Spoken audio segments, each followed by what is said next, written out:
Hello friends, मेरे channel में आप सभी का स्वागत है। तो आज फिर से एक नई स्टोरी लेकर आई हूँ, तो चलिए इसे ट्रांसलेट करते हैं। इसका टाइटल है टू गोल्डन बर्ड्स, यानी कि दो सुनहरे रंग की पक्षी या फिर चिड़िया भी बोल सकते हैं। और यहाँ पे टू एडजेक्टिव हो गया और गोल्डन भी यहाँ एडजेक्टिव है। तो टू यहाँ पे संख्या को बता रहा है कि कितने बर्ड्स हैं, कितने चिड़िया हैं, यानी कि टू। तो टू यहाँ न्यूमरल एडजेक्टिव हो गया। गोल्डन भी यहाँ एडजेक्टिव हो गया, जो बर्ड्स यानी नाउन के ये नाउन के बारे में बता रहा है कि उसका कलर कैसा है, तो सुनहरे रंग का। बर्ड्स यहाँ पे नाउन हो गया। पूरा का मतलब हो गया टू गोल्डन बर्ड्स, यानी कि दो सुनहरे रंग की चिड़िया। वंस अपॉन अ टाइम, एक समय की बात है, a sad boy named Sam lived in a village. एक समय की बात है, अ सैड बॉय यानी कि एक उदास लड़का। सैड यहाँ एडजेक्टिव हो गया, जो बॉय के बारे में बता रहा है, बॉय को डिस्क्राइब कर रहा है कि कैसा लड़का, तो उदास लड़का। नेम्ड सैम यानी कि सैम नाम का, उस लड़के का नाम क्या था, Sam.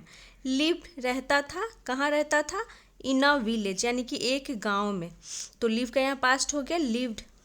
Sam's parents had died when he was very young.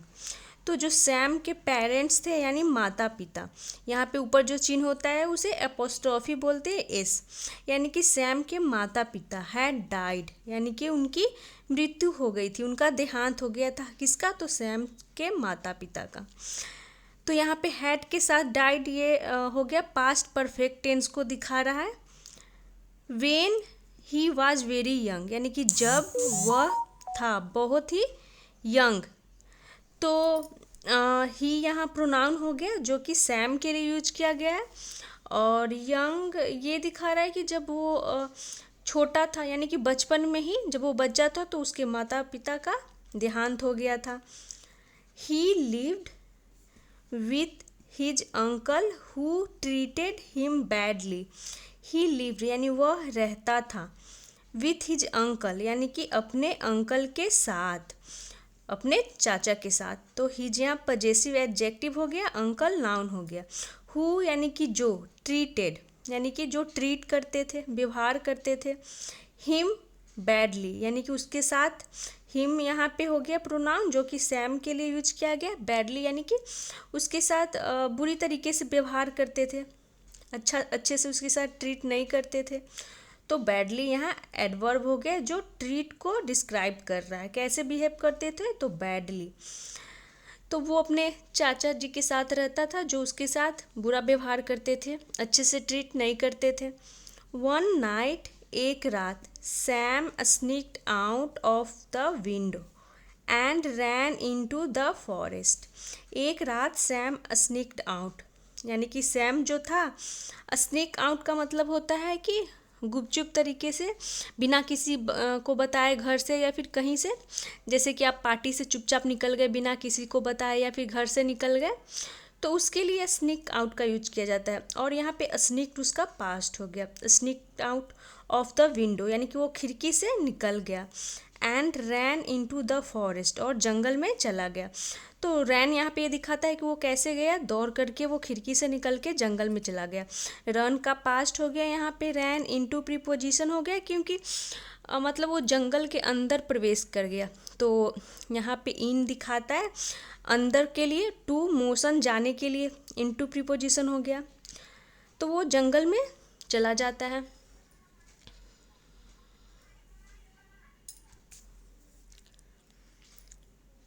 But the forest was dark and Sam got scared. लेकिन द फॉरेस्ट यानी जो जंगल था वो, द फॉरेस्ट वाज डार्क यानी कि वो उस जंगल में अंधेरा था। डार्क था यानी अंधेरा था। वाज यहाँ पास्ट को दिखा रहा है। एंड सैम गॉट स्केयर्ड और जो सैम था वो डर गया। तो गेट से हो गया गॉट, क्योंकि ये स्टोरी है, पास्ट हो गया, तो पास्ट में हम सेकेंड फॉर्म का यूज करते हैं। तो वो डर गया स्केर्ड यहाँ एडजेक्टिव हो गया जो सैम के दशा को, मनोदशा को दिखा रहा है कि वो डर गया। तो जंगल अंधेरा था और वो डर गया। He called out to his mother for help. He called out यानी कि उसने पुकारा। टू हिज मदर किसे, तो अपनी माँ को, और हिज भी यहाँ पजेसिव एडजेक्टिव का काम कर रहा है, यानी किसकी माँ, तो हिज मदर या अपनी माँ को। तो ये स्वामित्व को दिखाता है। फॉर हेल्प यानी कि मदद के लिए, तो उसने अपनी माँ को मदद के लिए पुकारा। Suddenly two golden birds sat on Sam's shoulder. Suddenly अचानक से, टू गोल्डन बर्ड्स यानी कि दो सुनहरे रंग की चिड़ियाँ, सैट यानी कि बैठ गए, सीट का हो गया पास्ट सेट, कहाँ बैठ गए, तो ऑन सैम्स शोल्डर यानी कि सैम के कंधा पे। One of the birds said यानी कि चिड़ियों में से एक ने कहा। सेड यानी कहा से का हो गया पास्ट सेड, और यहाँ पे हमेशा प्लूरल फॉर्म आता है। तो चिड़ियों में से एक यानी ऐसे भी बोल सकते हैं या फिर ऐसे भी बोल सकता है कि एक चिड़िए ने कहा, यानी कि चिड़ियों, दो चिड़ियाँ थी उनमें से एक ने कहा। फॉलो अस यानी कि हमें फॉलो करो। फॉलो करना यानी कि पीछे पीछे जाना, अनुसरण करना, उसे फॉलो करना बोलते हैं। तो यहाँ पे ये सैम है और ये दो सुनहरे रंग के पक्षी हैं जो उसके कंधे पर जाके बैठ जाती हैं। फॉलो अस सैम यानी कि सैम हमें फॉलो करो। We will take you to a safe place. We will take यानी कि हम तुम्हें ले चलेंगे। विल यहाँ फ्यूचर को दिखा रहा है। टू अ सेफ प्लेस कहाँ ले चलेंगे, तो टू यहाँ प्रीपोजिशन है जो दिखा रहा है कि सेफ प्लेस की ओर ले चलेंगे, कि तुम मतलब हमें फॉलो करो, हम तुम्हें एक सेफ प्लेस ले जाते हैं। तो सेफ का मतलब हो गया सुरक्षित, प्लेस यानी स्थान, जगह। Sam was fearful but he decided to follow the birds. तो जो सैम था वाज पास्ट को दिखा रहा है कि वो फेयरफुल था यानी वो भयभीत था, ये भी एडजेक्टिव हो गया फेयरफुल। बट लेकिन, ही डिसाइडेड लेकिन उसने तय किया, टू फॉलो द बर्ड्स यानी कि पक्षियों को फॉलो करने का यानी उनके पीछे पीछे जाने का। तो सैम डरा हुआ था बट वो फिर भी उन पक्षियों का फॉलो करने का डिसीजन लिया एंड डिसाइड किया।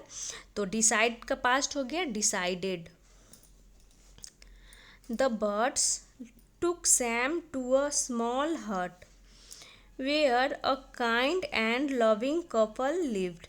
द बर्ड्स टुक सैम यानी जो पक्षी थे सैम को ले गए। टेक का हो गया पास्ट, टुक कहाँ ले गए, टू अ स्मॉल हट एक छोटी सी झोपड़ी की ओर ले गए, या फिर बोल सकते हैं एक छोटी सी झोपड़ी के पास ले गए। तो टू यहाँ पर भी प्रीपोजिशन हो गया जो कि डायरेक्शन को दिखा रहा है कि वो कहाँ ले गए, किस ओर ले गए।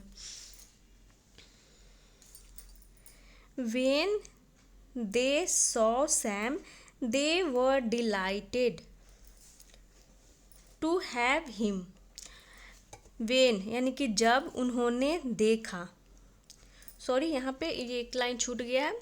तो यहाँ पे था कि एक छोटी सी झोपड़ी के पास ले जाता है जहाँ अ काइंड एंड लविंग कपल, जहाँ पर एक दयालु और लविंग कपल का मतलब हो गया कि एक प्यारा सा जोड़ा, जोड़ा यानी कि हस्बैंड वाइफ, लिव्ड यानी रहते थे। The couple longed for a child, तो जो वो कपल थे लॉन्ग्ड फॉर अ चाइल्ड। तो लॉन्ग मतलब तो वैसे लंबा होता है, लेकिन लॉन्ग के साथ अगर फोर लग गया तो इसका मतलब हो गया कि कुछ चीज़ की इच्छा करना, कुछ चीज़ के लिए तरसना, इच्छा करना, ये हो गया। तो जो कपल थे हस्बैंड वाइफ वो लॉन्ग्ड फॉर अ चाइल्ड यानी कि एक बच्चे के लिए वो इच्छा रखते थे, एक बच्चे की इच्छा रखते थे वे, ऐसे बोल सकते हैं। यहाँ तक हो गया, आगे देखते हैं।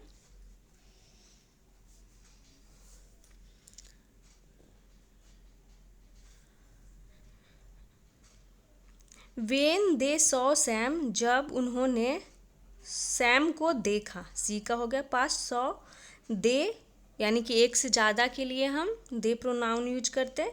तो दोनों हस्बैंड वाइफ थे तो इसीलिए दे प्रोनाउन का यूज किया गया है।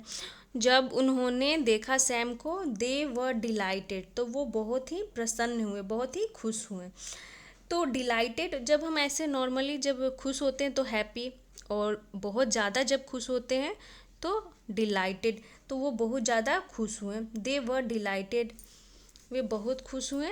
टू हैव हिम, तो हैव यहाँ पे ये दिखा रहा है कि मतलब हिम यानी उसे, किसके बारे में, तो सैम के लिए यहाँ पे हिम प्रोनाउन यूज किया गया है। तो टू हैव हिम यानी कि उसे वो पा करके, हैव ये दिखा रहा है कि मतलब उनके पास होना, एक तरह से मतलब वो पा करके सैम को बहुत प्रसन्न हुए। The birds were angels in disguise. The couple wanted a child and Sam needed a loving family. तो यहाँ से देखते हैं, जो द बर्ड्स वर एंजल्स यानी जो पक्षी थे, वर थे, एंजल्स, तो वो एंजल्स थे इन डिस्गाइज, यानी कि डिस्गाइज मतलब वो भेष बदले हुए थे, वो एक्चुअल में क्या थे, तो एंजल्स थे और वो पक्षी बने हुए थे। तो एंजल्स का मतलब हो गया परी, जिसके पास जादुई शक्तियाँ होती है, यानी कि बोल सकते हैं देवदूत भी। तो वो क्या थे, पक्षी एंजल्स थे। The couple wanted a child, जो कपल थे वो क्या चाहते थे, वांट का पास्ट हो गया यहाँ पे वांटेड, अ चाइल्ड एक बच्चा, एंड सैम नीडेड, और सैम को ज़रूरत थी, नीड का यहाँ पे पास्ट हो गया नीडेड। तो सैम को ज़रूरत थी अ लविंग फैमिली, एक प्यारा सा परिवार। तो जो वो कपल थे उन्हें एक बच्चे की ज़रूरत थी, और जो सैम था उसे एक प्यारा सा परिवार की ज़रूरत थी। द एंजल्स यानी जो एंजल्स थे, help them find each other, तो उसने वो मदद की, देम उनकी, फाइंड यानी कि ढूंढने में, ईच अदर एक दूसरे को, तो एक दूसरे को मिलाने में जो एंजल्स थे, जो पक्षी बने हुए थे, वो मदद किए इन दोनों को मिलाने में, यानी कि जो सैम था उसके माता पिता नहीं थे, और जो कपल थे जंगल में उनका कोई बच्चा नहीं था, तो दोनों मिल गए तो उनका बच्चा भी हो गया, और ये जो सैम है इसका जो माता पिता नहीं थे तो इसके पेरेंट्स भी हो गए। तो यही थी आज की शॉर्ट स्टोरी, मिलते हैं नेक्स्ट वीडियो में। Thanks for watching.